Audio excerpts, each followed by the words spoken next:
हात जोडायचे.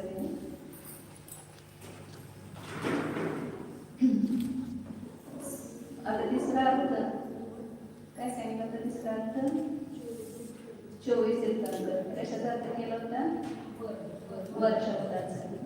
तर त्या 24 तीर्थंकरांना आपल्या हृदयात घेऊन नमस्कार करायचा. त्यांचे पण सगळे विशेषण जशी काही विचार तीर्थंकरांची लावले तशीच विशेषण त्यांचे पण लावायचे. सिद्ध, शुद्ध, सगळ्या कर्माने कधी अकलंक म्हणजे निर्मल, निर्दोष आणि आठ्रदोषाने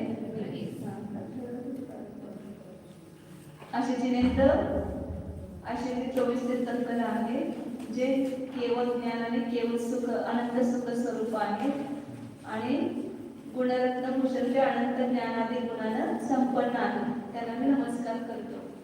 असं आपण म्हणत असताना मनामध्ये तो भाव आणायचा आणि त्याची मूर्ती आणायची डोळ्यासमोर आणि नमस्कार करायचा. नमस्कार भाव करून सिद्धम. जेवढं सिद्धांत चक्रवर्ती आचार्य नेमिचंद्र भगवान की जय. जेवढं परमपूज्य चारित्र चक्रवर्ती समाधी सम्राट आचार्य शांती सागरजी महाराज की जय. जेवढं प्रातस्मरणीय गुरुदेव समंत भद्रमणी महाराज की जय. जेवढं परमपूज्य आचार्य प्रवरेक्षण सुंदर सागरजी महाराज की जय. जेवढं परमपूज्य मम दीक्षा गुरु वात्सल्य सिंधू आचार्य श्रेयस सागरजी महाराज की जय.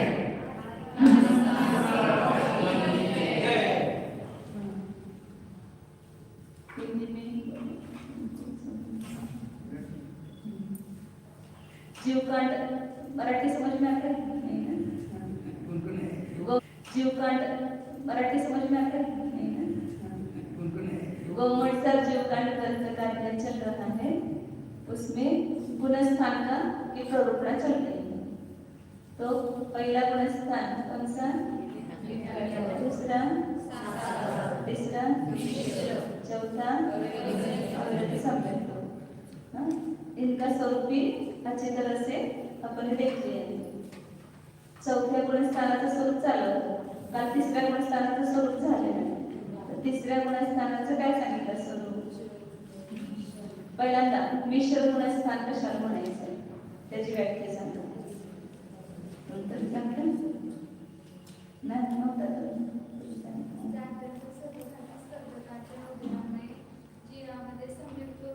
कुठल्या प्रकृती सम्यक प्रकृतीच्या उदयाने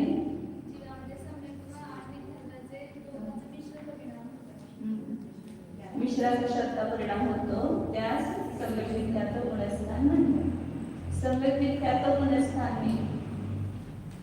क्या क्या नहीं प्राप्त कर सकता है?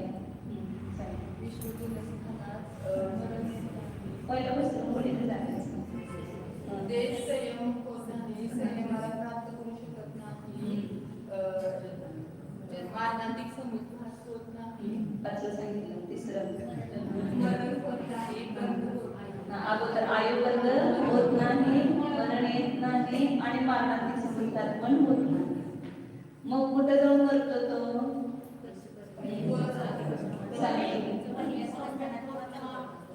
हा चालेल चांगलं काय झालं.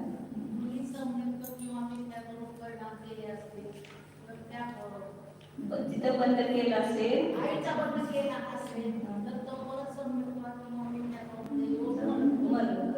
किंवा असा नियम नाही पण परंतु नियम क्या है कि तीसरे गुणस्थान में मरण नहीं आएगा. नियम से वो एक तो मिथ्यात्व में जाएगा या सम्यक में जाकर के मरण होगा. तीसरे गुणस्थान से कितने जाने के मार्ग कितने और आने के मार्ग कितने हैं? कहाँ तीसरे गुणस्थान में कहाँ से आता है पहले तुम्ही सांगितले की आता तुमचं झालंय. तुम्ही सांगा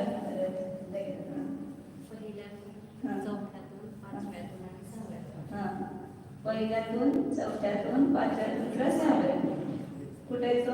तिसऱ्या गुणस्थान. कशामुळे येणार तिथं?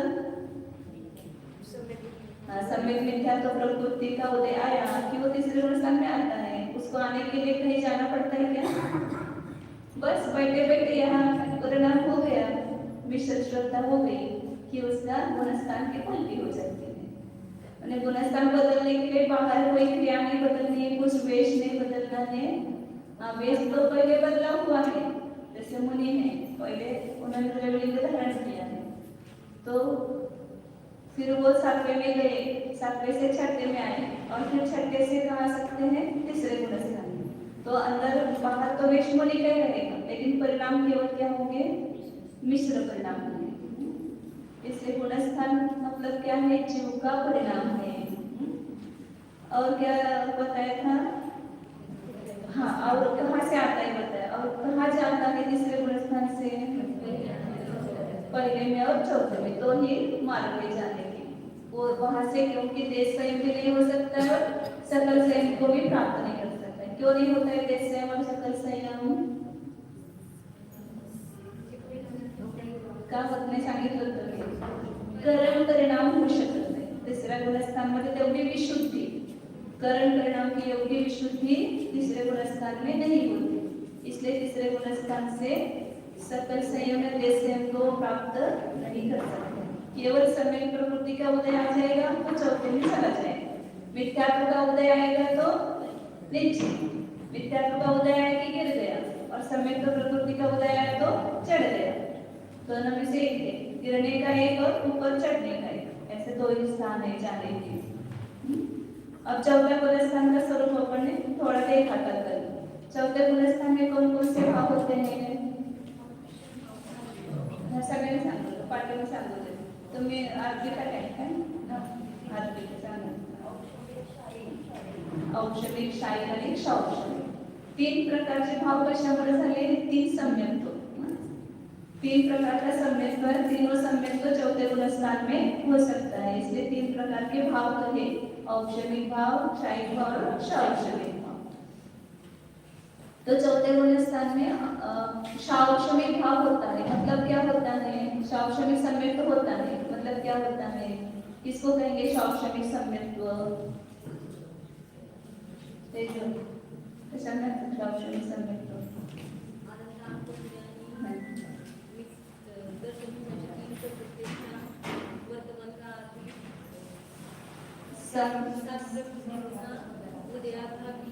सात प्रकृती चौथ्या भविष्य झाला तर शौक्षणिक सम्यक्त्व कसं होणार, शौक्षणिक सम्यक्त्व में मुख्य क्या है, उसका उदय रहता है, कौन सी प्रकृति का उदय है,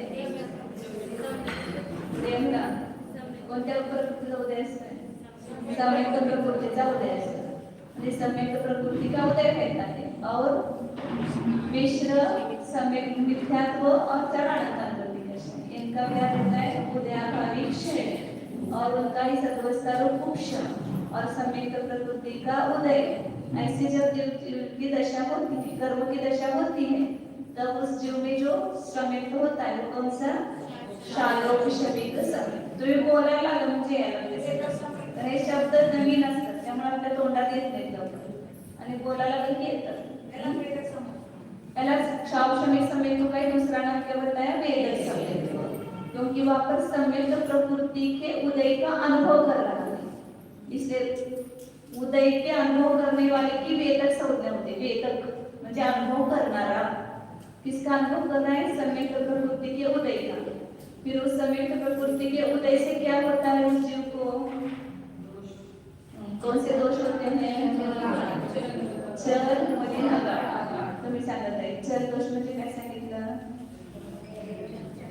तुमच्या पुढे चल की चलो,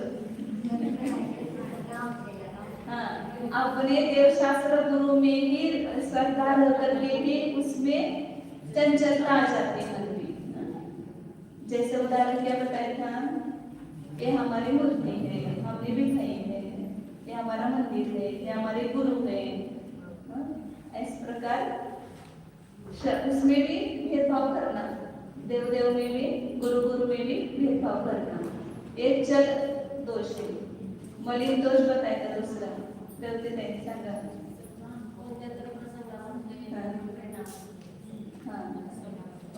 को हेतु दृष्टांताच्या द्वारे वगैरे त्याच्यामध्ये मलिनता म्हणजे ते सम्यक्त सुशोभित होत नाही, शोभायमान होत नाही, त्याच्यामध्ये मल, जिस प्रकार सोने को कीचड़ में पड़ा हुआ सोना वो सोना तो है लेकिन उसमें क्या हो गया, मल से युक्त हो गया, इसलिए उसको मलिन कर। और तीसरा कौन सा दोष बताया था, आगाढ़ दोष। आगाढ़ माने स्थिरता नहीं होती है, कंपाइनमेंट होती है श्रद्धा, अपने में रह करके अपने देवशास्त्र गुरु में ही वो श्रद्धा क्या होती है, कंपाइनमेंट होती है। हाँ, जिस प्रकार उद्धव पुरुष के हाथ की लकड़ी स्थिर नहीं रहती है, तो उसके लिए उदाहरण क्या दिया था,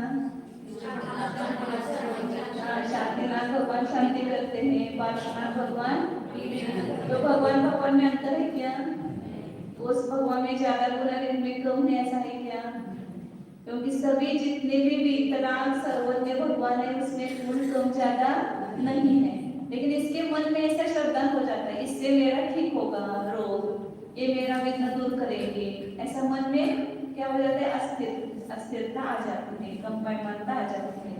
तो ये किस कारण से आती है, कशामुळे आली है, कशाचं कार्य है, शौक्षमिक समय दृष्टि में ये दोष होंगे, औक्षमिक में नहीं होंगे, शैक्षणिक दृष्टि में नहीं, तो दोनों समय दर्शन कैसे निर्मल है, पवित्र है, उसमें कोई दोष नहीं होता है, लेकिन शौक्षमिक समय दृष्टि में दोष उत्पन्न होते हैं, किस कारण से होते हैं, समय प्रकृति का उदय है, इसलिए ऐसे दोष उत्पन्न होते हैं। समय प्रकृति अच्छी की बुरी, समय प्रकृति का उदय होना एक अपेक्षा से लगता है कि बराबर है, समय तो हो रहा है, लेकिन समय प्रकृति समय तो उत्पन्न करने का काम नहीं कर रही, समय तो में मल उत्पन्न करने का काम करती है, इसलिए कोई भी कर्म है आठों प्रकार का कर्म दुखदायी ही है, कोई कर्म अच्छा नहीं है। आगे 26 नंबर की गाथा अपन कर पढ़ रहे थे, देख रहे थे, उसको थोड़ा सा खुलासा करना है। 26 की गाथा सांगितली, त्याच्यामध्ये औक्षमिक सम्यक्त्व और क्षयिक सम्यक्त्व दो प्रकार का कहा। अब शौक्षमिक सम्यक्त्व में तो सम्यक प्रकृति का उदय है, लेकिन औक्षमिक सम्यक्त्व में सातों प्रकृतियों के उदय का अभाव, मतलब उपशम है। कौन सी सात प्रकृति है,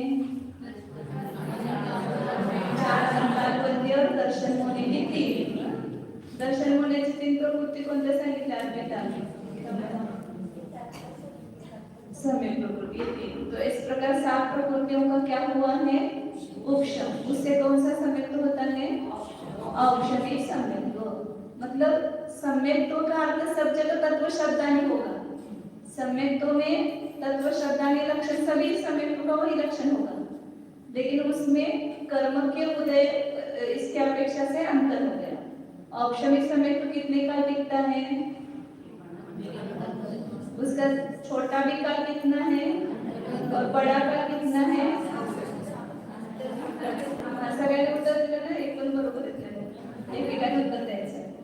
समयची मम्मी सांगा, औक्षमिक सम्यक्त्वाचा काळ किती आहे, मोठा छोटा दोनों, अंतर्मुहूर्त से ज्यादा कोई भी औक्षमिक भाव हो अंतर्मुहूर्त से ज्यादा नहीं रहता।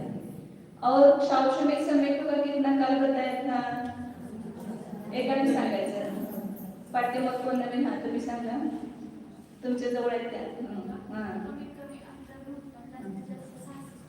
जास्तीत जास्त 66 सागर पर्यंत शौक्षमिक सम्यक्त्व राहते। 66 सागर मध्ये काय होणार, कुठल्या कुठल्या गतीत जाणार, मनुष्य देव, दुसरे मधले कुठली गती घ्यायची नाही, मनुष्य देव नसा जाणण्यामध्येच तो, किंवा कारण शौक्षमिक सम्यक्त्व सांगितलं, देव नारकी मनुष्य होतात आणि मनुष्य तिरेंच्या देवामध्ये जातात नियमानं, सामान्य शौक्षमिक सम्यक्त्व असताना काय करतात, शंका सुद्धा विचारा, तुम्ही शंका विचारलं तर तुम्ही अभ्यास केला म्हणून कळणार मला, शंका विचारत नाही मग अभ्यास केलाय की नाही, इथे होईल पडायची नाही।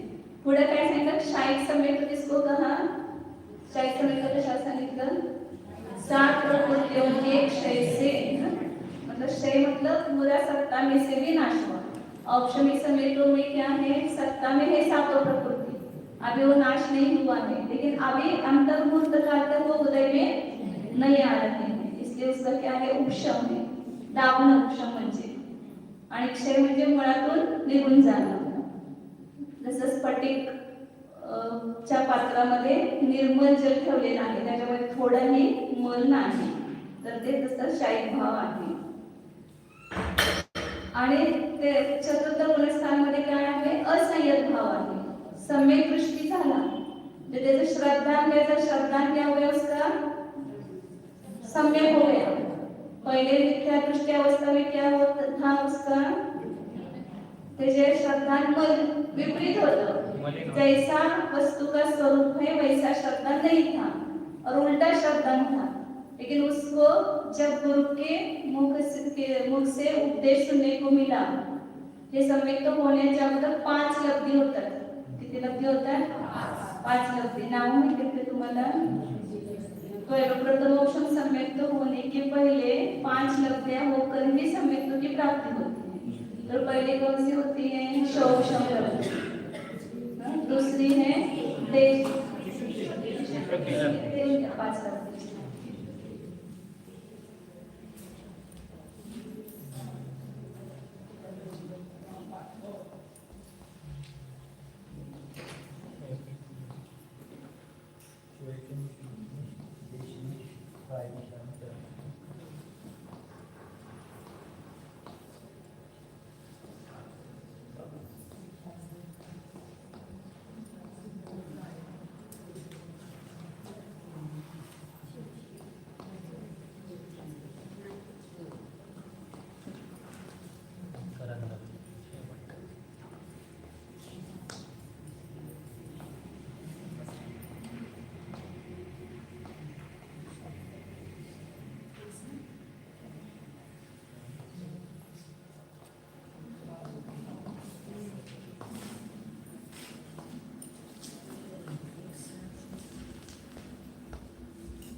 लब्धि म्हणजे प्राप्ति. तो सम्यक होने के पहले ये 5 लब्धियां होती हैं. ये 5 लब्धियां जिसको प्राप्त हुई उसको ही सम्यक होता है. पहिले सांगितले काय? शौक्षम लब्धी. शौक्षम लब्धी म्हणजे काय? थोडक्यात सांगते आता.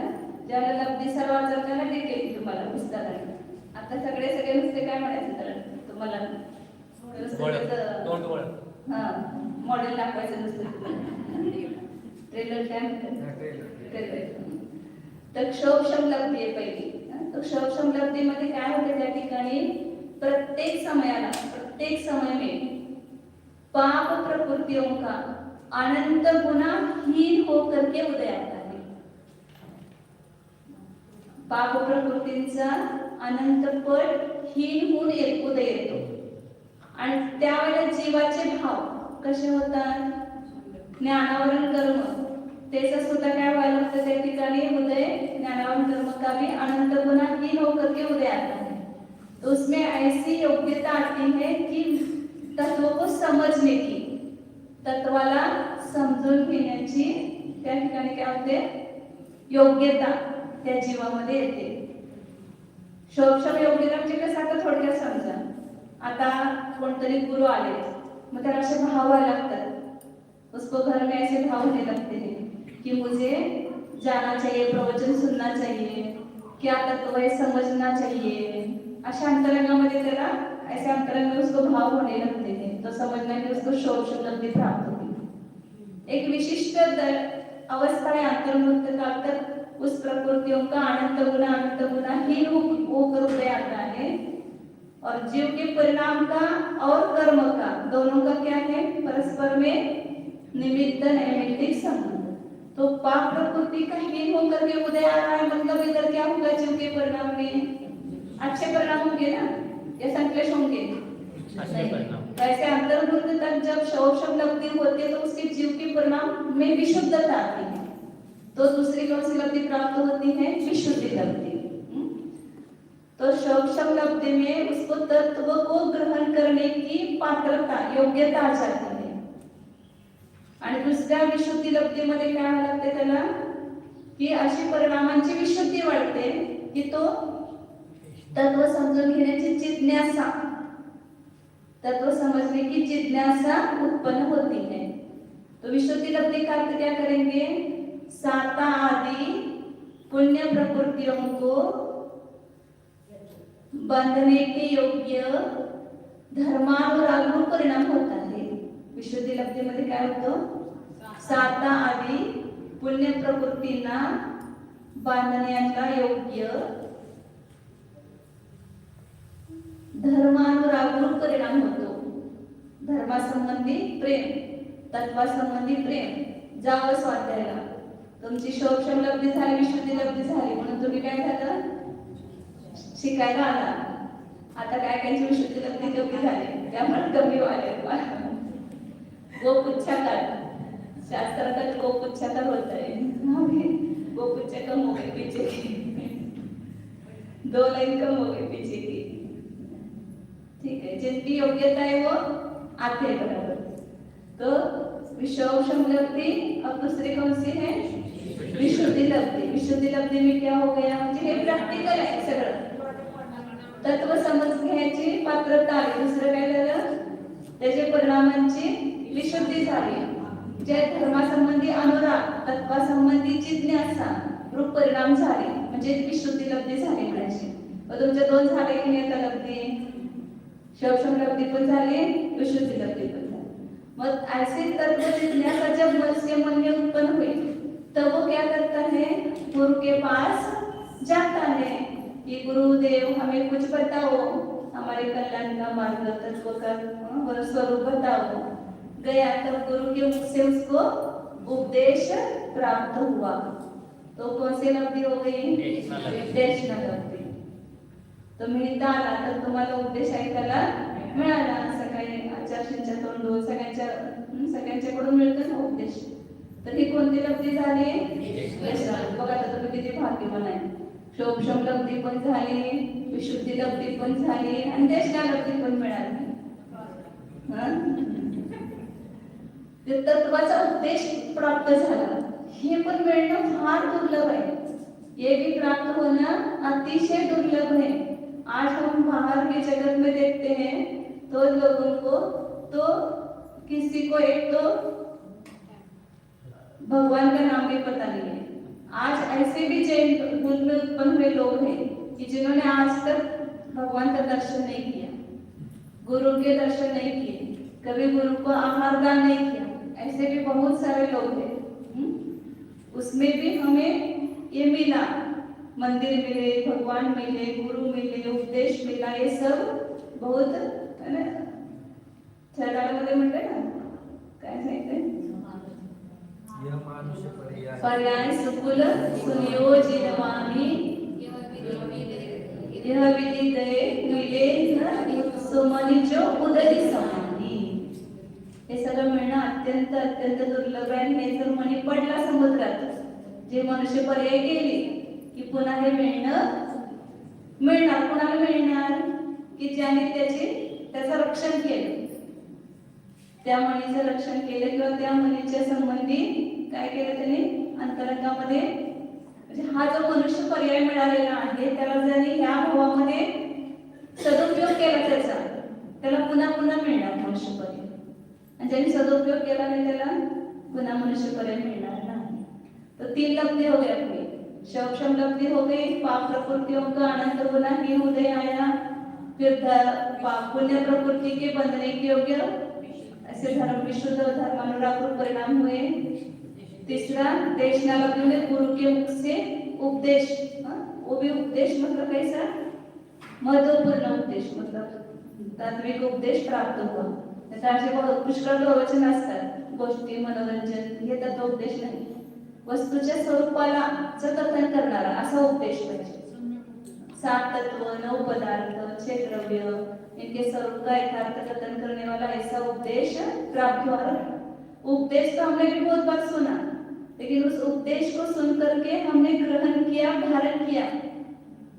सब उपदेश को सुनना दुर्लभ, श्रवण, सुन करके ग्रहण करना दुर्लभ, ग्रहण करने के बाद धारण करना दुर्लभ।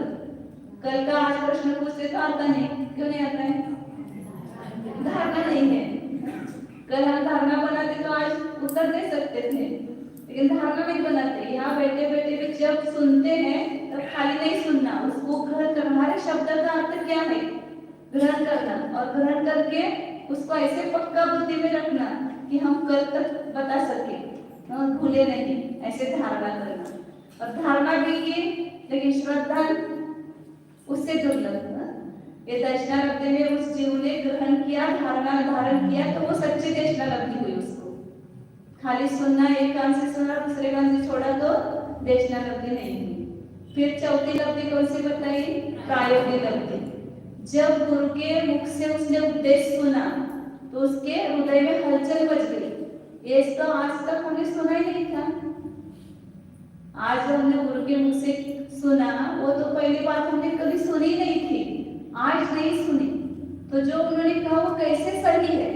गुरु ने जो कहा, कभी विचार आता है कि घर में बैठ करके क्या क्या बताया, नियम सार में इतना सब आप सुनते हो, विचार चिंतन करायला पाहिजे आणि आपल्याला काय सांगितलं प्रयोग, त्याचा प्रयोग आपण करायला पाहिजे। तर प्रायोगिकता लब्धि में वह जीव क्या करता है? एकांत में बैठकर गुरु के मुख से सुने हुए उपदेश का चिंतन करता है, परीक्षा करता है कि कैसे सही है, उन्होंने जो कहा वो कैसे सही है, इसका विचार करता रहता है, युक्ति तर्क सब लगा करके। तो वो समय उस जीव को प्रायोगिकता लब्धि प्राप्त होती है। तो ये अंतर में उसके अंतर में पुरुषार्थ हो गया। तो उस समय क्या होता है? कर्म में क्या हलचल मचती है?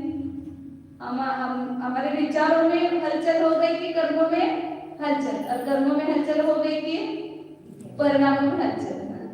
जसं भूकंप आला की सगळं हलतंय ना, तसं इथं सुद्धा अंतरंग परिणामाचा भूकंप झाला की सगळे कर्म सुद्धा काय व्हायला लागतात?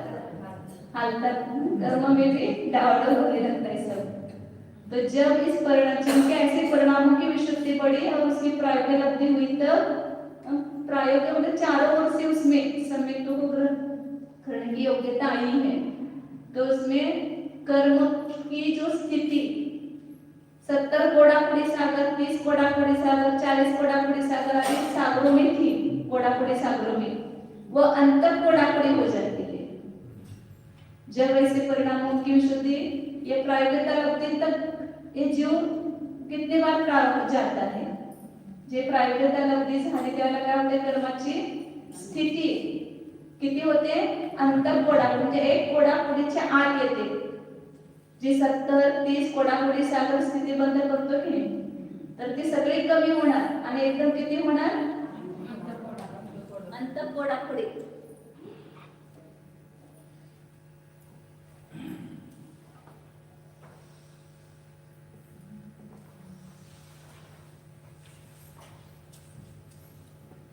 मिथ्यात्व की समझो किसी के पास कब ज्यादा हो सकते? ज्यादा से ज्यादा 70 कोडाकुड़ी सागर स्थिति का बंद उसने अंतर्मुहूर्त पहले किया था उस जीव ने।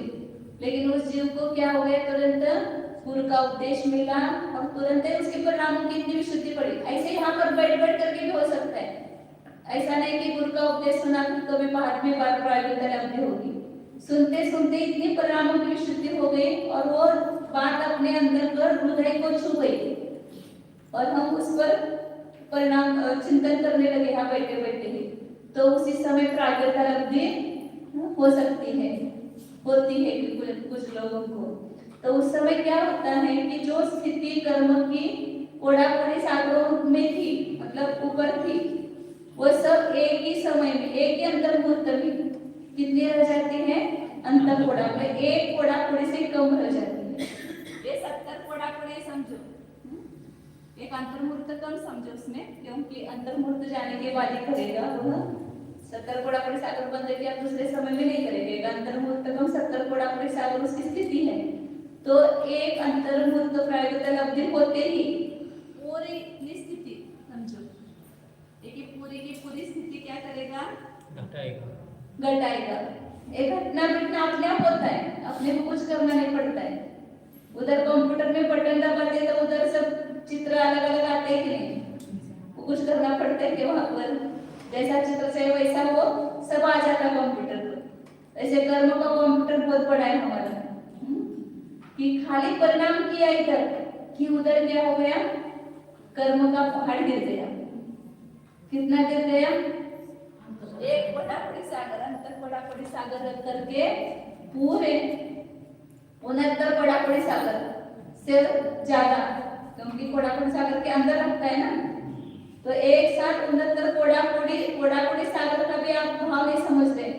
एक सागर में बहुत बड़ा असंख्यात वर्षों का एक सागर है, और ऐसे 69 कोड़ा सागर की जो कर्म की स्थिति बांधी थी मिथ्यात्व में, उस पूरी स्थिति को क्या करता है, एक कोड़ा के भीतर कर देता है। इसलिए उसको एक बार समय तो हुआ कि उसके संसार कितना रह जाता है, चुड़क प्रमाण रह जाता है, ऐसा कहते हैं। तो ये पूरी स्थिति का क्या होगा, अपकर्षण बोलते हैं। उसका अपकर्षण होकर के ये सब परमाणु कहाँ जाएंगे, नष्ट होगी स्थिति मतलब उड़ जाएंगे हवा में। उदय में आए बिना कर्म नहीं जाते, ये नियम लिख करके रखना। तो ये किसी भी प्रकार से आएंगे, जल्दी आएंगे, स्वभाव बदल के आएंगे, लेकिन उसका उदय आएगा ही नियम से। तो ये पूरे के पूरे आकर्षण होकर के इसमें सब ऐड हो जाते हैं, सब कर्मों की स्थिति इतनी रह जाती है, तो इसमें ही वे मिल जाएंगे। जैसे शक्ति की अपेक्षा बताया ना, सर्वघाती स्पर्धक, देशघाती स्पर्धक ग्रुप होते हैं, ऐसे ये ऊपर की स्थिति के परमाणु उसकी स्थिति कम हो करके कम हो जाते हैं, उसकी स्थिति मतलब जल्दी उदय में आने के हो जाएंगे। ऊपर की सबकी पूरी स्थिति कांडक होता है, मतलब ये पूरी की पूरी स्थिति नष्ट हो जाएगी, बस उसका इतनी स्थिति रह जाएगी एक कोड़ा के भीतर, एक कोड़ी से ऊपर और एक कोड़ा के भीतर, उसको अंतर कोड़ा ये नाम है, ऐसा लिखना, अंतर कोड़ा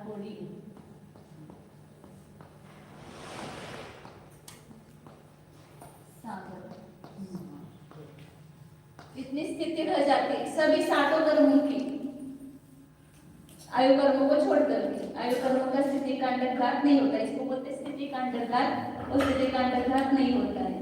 तो ज्ञानावरण आदि 60 कर्मों की आयु को छोड़कर, ऐसे आयु को छोड़कर 60 कर्मों की 60 आयु सोडून 60 कर्मांची स्थिती अंतःकोडाकोडी सागर प्रमाण होते प्रायगता लब्धेमध्ये। आणि अनुभाग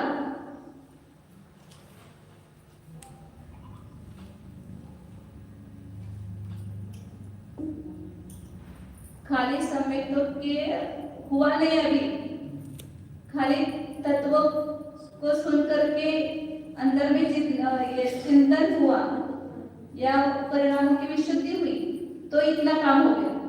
तो सम्यक तो होने के बाद तो क्या कहना फिर, इसलिए कहते हैं सम्यक तो रूपी रत्न की तो कीमत बहुत है। रत्नाची कीमत लाखों रुपए होती है, करोड़ों रुपए होती है, लेकिन उस रत्न को बनाने के लिए जो पहलू करते हैं ना, उसकी थोड़ी थोड़ी सी राख नीचे गिरती है, थोड़ा चूर्ण उसका कितना गिरेगा, कितना छोटा रहता है रत्न, तो उसके चूर्ण नीचे गिरता है, तो उस चूर्ण को भी कटा करके लोग बेचते हैं, तो उसकी कीमत भी हजारों रुपए होती है। तो ऐसे यहाँ पर सम्यक तो रूपी रत्न की तो कीमत अमूल्य है, उसकी तो कीमत नहीं कर सकते हैं, लेकिन सम्यक तो प्राप्त करने के लिए जो हम प्रयत्न करते मिथ्यात्वस्था में, तो वो भी बहुत मूल्यवान है। वो जिस जीव को हुआ उसको आज नहीं तो कल नियम से सम्यक की प्राप्ति होगी। इसलिए सम्यक तो हो न हो, पुरुषार्थ हमारा क्या होना चाहिए, जारी, पुरुषार्थ जारी रहना चाहिए, पुरुषार्थ सोडायचं नाही, पुरुषार्थ करत राहायचं। त्याच्यासाठी पुरुषार्थ काय करायचं हे सांगितलं, 7 तत्वांचं श्रद्धान करण्यासाठी, त्यांना जाणणं, त्याचा जीवनामध्ये प्रयोग करणं, स्वपरभेद विज्ञान करणं, हा त्याचा उपाय आहे।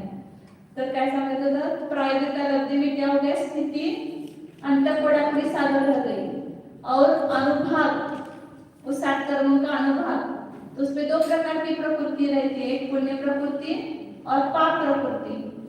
तो उसमें पुण्य प्रकृति का अनुभाग अनंत गुना बढ़ता है, चतुस्थानी हो जाता है। चतुस्थानी मैंने जैसे बताया ना, लता दारू अतिशय, ये किसका अनुभाग है, घाती करने का है। लेकिन जो पुण्य प्रकृति है उसका अनुभाग का नाम है गुड़, खांड, शर्करा, अमृत। क्या बोलते हैं उसको? गुड़, खांड, शर्करा, अमृत।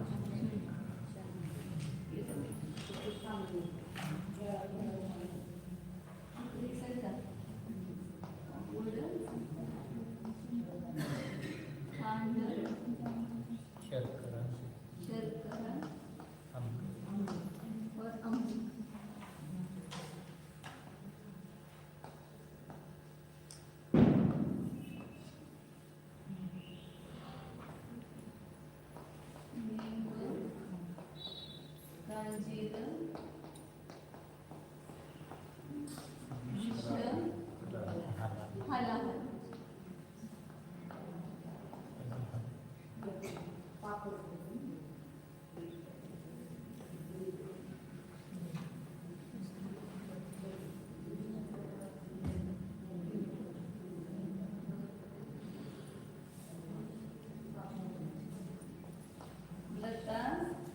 दारू, अस्थि और शेख।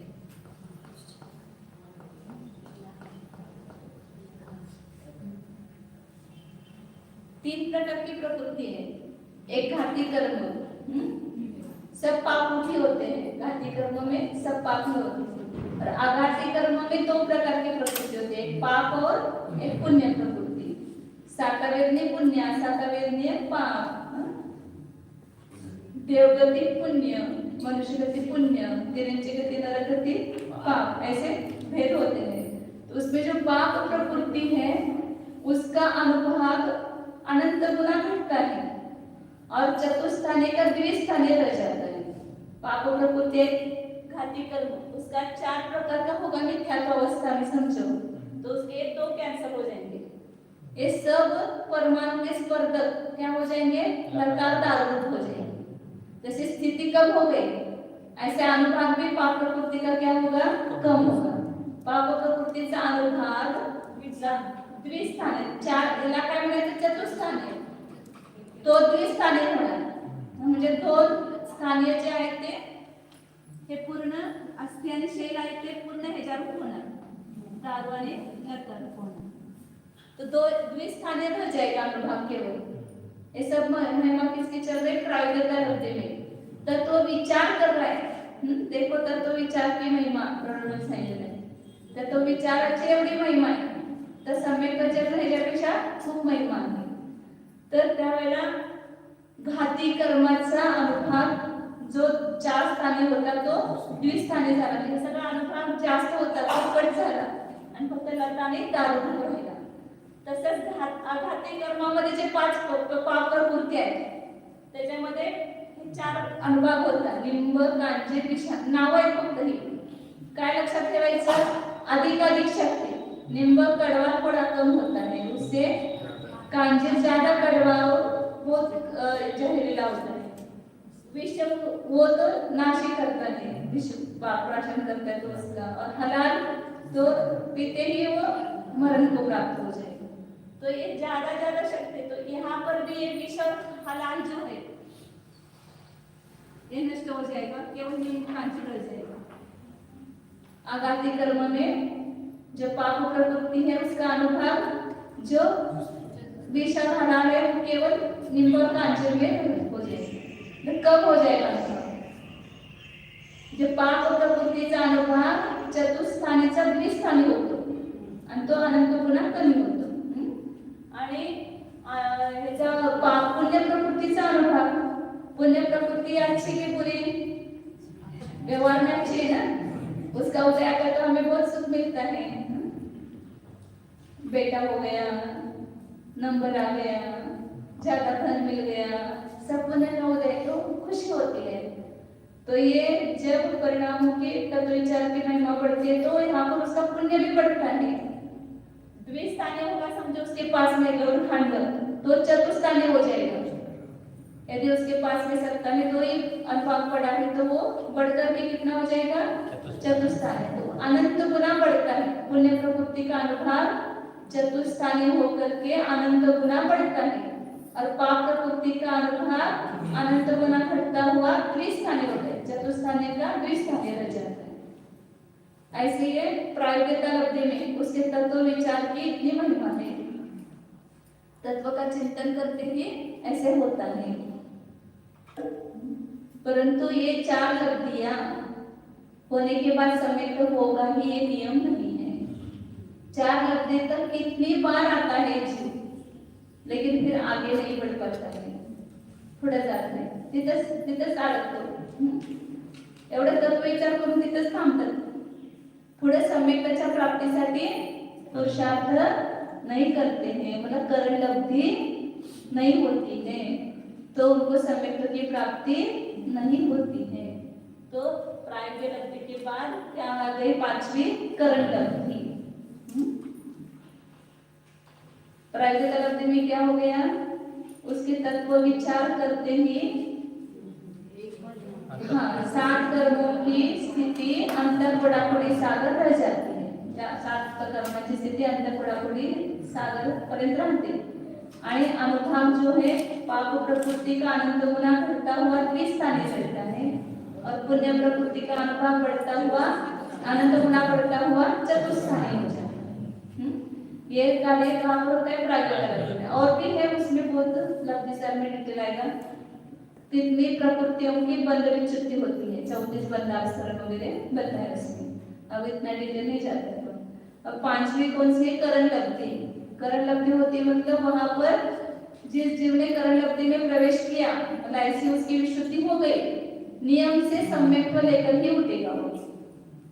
करण लब्धि में 4 लब्धि होने के बाद हट गया पीछे, तत्व विचार केला तर पुढे परिणाम विशुद्ध झाले नाही त्याचे, तर 4 लब्धी सुटून जाते त्याचं। परंतु करण लब्धी झाली म्हणजे त्याचे आणखी तो चिंतन गहराईमध्ये उतरला, एकाग्रता, ध्यान में एकाग्रता हो गई उसकी, और वह स्वपर का भेद विज्ञान करने की प्रक्रिया कर रहा है। शरीर भिन्न है, मैं भिन्न हूँ, मैं शुद्ध चैतन्य में आत्मा हूँ, ऐसा ध्यान में चिंतन चल रहा है उसका, सविकल्प चिंतन। तो उधर क्या हो जाता है? अधःकरण परिणाम पहले हो जाते हैं। अधःकरण आता हे सगळ्याचं डिटेल वर्णन तुम्हाला आता पुढच्या ह्याच्यामध्ये येणार आहे, त्यामुळे इथं काही गणित घेत नाही तुमचं फक्त।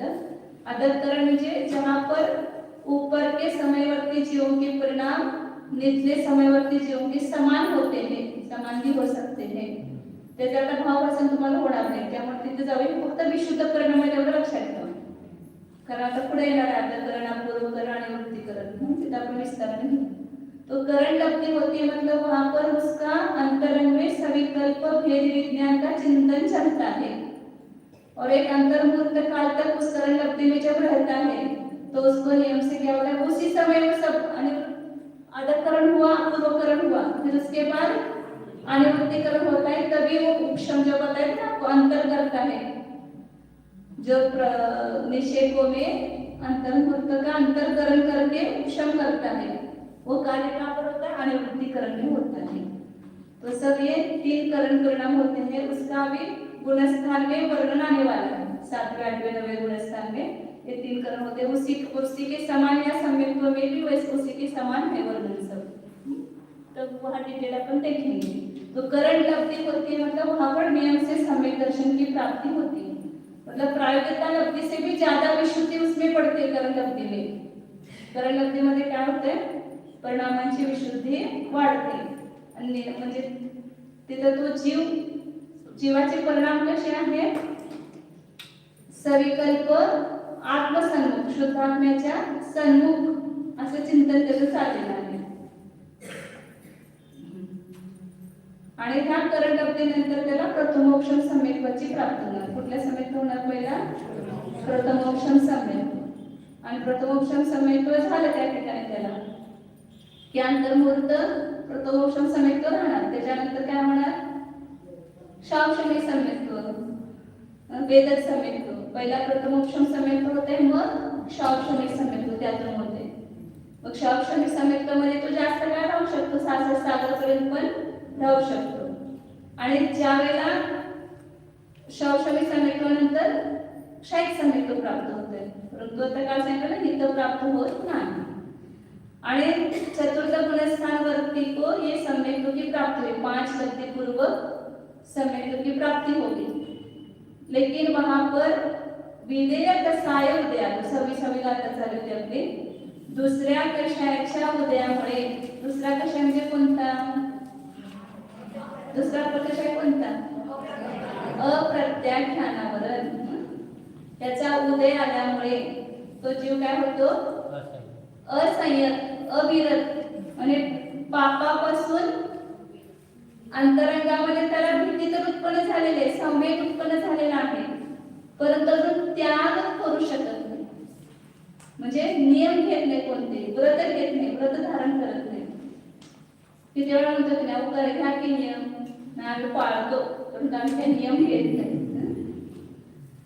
तो एक भी व्रत धारण नहीं करता, क्यों नहीं धारण कर रहा है, उसका निमित्त बताया कि द्वितीय कषाय का उदय होने से अप्रत्याख्यानावरण क्रोध मान माया लोभाचा उदय, अनंतांमध्ये क्रोध मान मायाचा उदय नाही, परंतु आता हे सगळं गुणस्थानात कषाय, 30 कषाय की कोण सी अवस्था आहे याचे सुद्धा लक्षात ठेवायचं।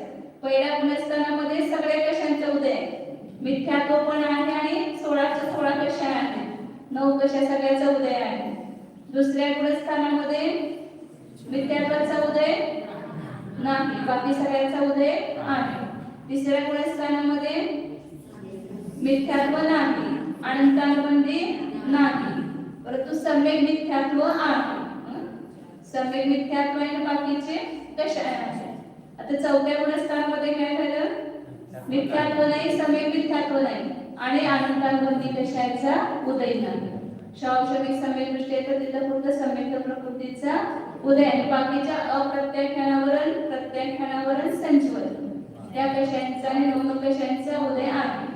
मग दुसऱ्या कषायाचा व्याख्या सांगताना सांगितलं होतं, अप्रत्याख्यानावरण कषायाची व्याख्या सांगताना आपण सांगितलं होतं काय, की जो देह संयमाचा घात करतो, अप्रत्याख्यान आवरण सांगितलं ना, अप्रत्याख्यान, अ म्हणे किंचित, प्रत्याख्यान म्हणजे त्याग, म्हणजे देश संयम, अप्रत्याख्यान का भी अर्थ होता है देश संयम, और उस पर जो आवरण करता है त्याला काय म्हणायचं, अप्रत्याख्यान आवरण कषाय, आणि त्याचा उदय असल्यामुळे प्रतिमा घेण्याचे भाव होत नाही, व्रत घेण्याचे भाव होत नाही, म्हणून त्याला काय म्हटलं, अविरत सम्यक दृष्टी। विधेय कसा उदय, तो असंजत म्हणा, अविरत म्हणा, दोन्हीचा अर्थ एकच। परवा खुलासा केला होता, संयम नहीं है, व्रत नहीं है, चारित्र भी नहीं है ऐसा कहा, लेकिन वहां पर अनंतानुबंधी कषाय के उदय का अभाव होने से सम्यक्त्वाचरण चारित्र हुआ है। चतुर्थ गुणस्थान में मिथ्या चारित्र है क्या, उसको नहीं, पहले गुणस्थान में जैसा मिथ्या चारित्र था अनंतानुबंधी के उदय में, वैसा चारित्र है क्या चौथे गुणस्थान में, नहीं। तो मिथ्या चारित्र का तो अभाव हुआ है, तो कुछ ना कुछ चारित्र का अंश वहां पर प्रकट हुआ है, तो कौन सा चारित्र है, तो कहा कि उसमें सम्यक्त्वाचरण चारित्र है, लेकिन संयम नहीं है, इस अपेक्षा से वहां पर चारित्र ने ऐसा कहा जाता है। तो यहाँ पर आचार्य बता रहे कि दूसरे कषाय का उदय होने से वह असंयत सम्यक दृष्टि है, असंयत और सम्यक दृष्टि, ये नाम से पता चलता है। सम्यक तो का सद्भाव है, लेकिन असंयम है। हाँ, आगे की गाथा लेने थी आज, लेकिन आज दूसरा ही चल गया। जो विचार नहीं करते वही होता है। आज 5 गाथा लेने का विचार किया था मैंने अभी आते वक्त। चलिए, अब टाइम हो गया है, एक गाथा लेते खाली छोटी सी, ऐसे 2 गाथा लेनी चाहिए थी, लेकिन टाइम कम, एक ही गाथा लेनी चाहिए। सम्मा इत्थि जियो वैठम पवयणं तु सद्दहदि, सद्दहदि सद्भावम् अजानमानो गुरुनियोगा, सम्मा इत्थि जियो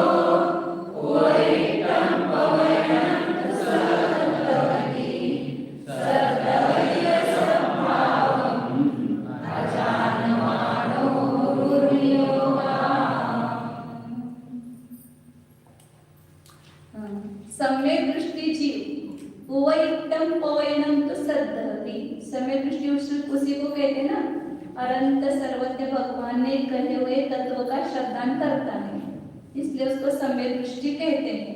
तो सम्यक दृष्टि जीव को तो जो आपका आगम पदार्थ तीनों का भी श्रद्धा है, जो अनंत भगवान ने कहा है। और कभी कभी क्या हो जाता है कि अजान मानो, इतना ज्ञान नहीं होता है, सम्यक दृष्टि भी है लेकिन पूर्ण ज्ञान हो गया क्या उसको? नहीं, अज्ञान रहता है, अवैधिक अज्ञान, जिसके बारे में उसको पता नहीं है, लेकिन किसी गुरु ने आकर के उसको बताया, तो उस गुरु के नियोग से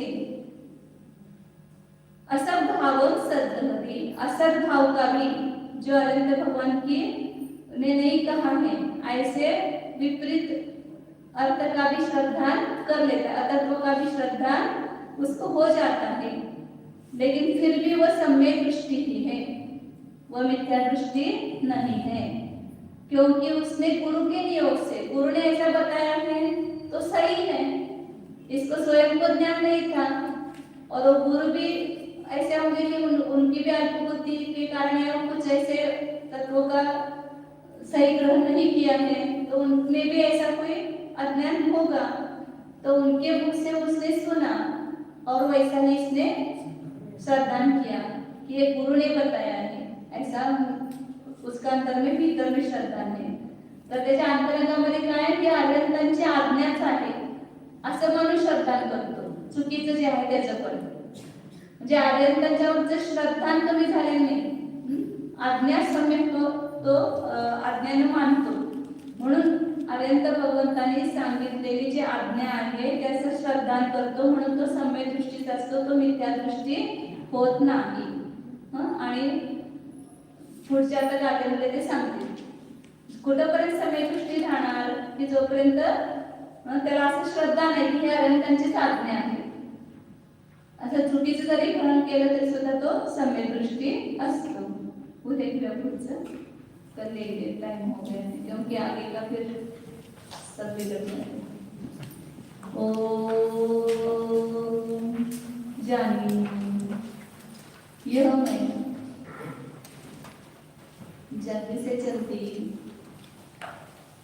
अपने को जानने के लिए तैयार हो जाइए। भीतर देखिए, इस देह रूपी देवालय में कौन विराजमान है। मंदिर में तो गए, लेकिन जब तक भगवान की मूर्ति नहीं दिखती है तब तक हमें उस मंदिर की महिमा नहीं आती है। भगवान को देखने के लिए मंदिर में गए हैं तो भगवान का दर्शन करते ही हैं। उसी प्रकार यह शरीर भी एक मंदिर है। इस मंदिर में विराजमान अपने चैतन्य प्रभु को तो देखो। कभी एक बार भी देखा क्या? निरंतर इस मंदिर में रहते हुए भी भगवान का दर्शन नहीं किया। अब एक बार इस अपने निज प्रभु का दर्शन करो। है जो एक सदा विद्यमान है और अपने स्वरूप में ही है, अपने स्वरूप को कभी भी नहीं छोड़ा है। ऐसा यह अनादि अनंत कर्म कलंक रहित निष्कलंक चैतन्य प्रभु विराजमान है। एक क्षण अंतर्मुख होकर के देखिए, कौन जान रहा है, किसको समझ में आ रहा है, किसको सुख हो रहा है, ये सब किसमें हो रहा है? जिसमें हो रहा है यही तो मेरा भगवान आत्मा है, यही ज्ञान का भंडार है, यही सुख का सागर है, अनंत शक्तियों का संग्रहालय है। वो सबने प्रभु तक पहुंचा उपयोग के द्वारा। तो सम्यक दर्शन दुर्लभ नहीं है। इस प्रभु के दर्शन को ही सम्यक दर्शन कहते हैं।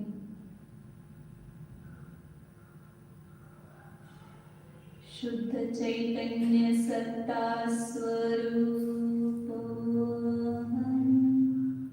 ज्ञानानंद स्वरूप शुद्ध एको